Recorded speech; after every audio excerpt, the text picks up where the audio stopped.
Xo'sh, mana shunday jang o'yinlarini hayotda biror foydasi bormi?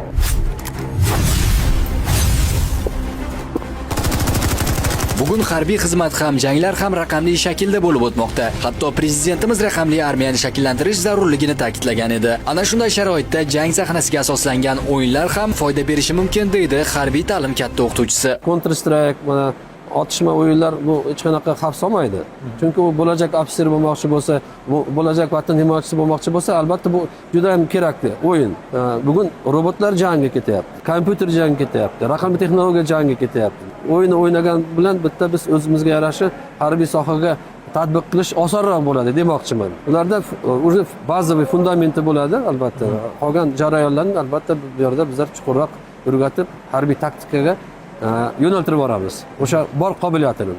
Ko'rishingiz mumkin, Qo'riqlikdagi qo'shinlar instituti kursantlari ham aynan mana shunday virtuallashgan jang o'yinlaridan foydalanib mashqlarni olib borishadi. Parashutdan sakrash, tank boshqarish, hatto jangovar operatsiyalarni rejalashtirish ham maxsus raqamli simulyatorlar orqali amalga oshiriladi. Me'yorida o'ynasa foydasi bor deb o'ylayman. Sabab qurol saha turini o'rganadi. Bu vatanparvarlikka chorlaydi. Pistoletdan o'rgan, akani o'rganadi. Hozir kichkina boladan so'rasam, akani bilan kontra o'ynagan bola biladi. To'g'rimi?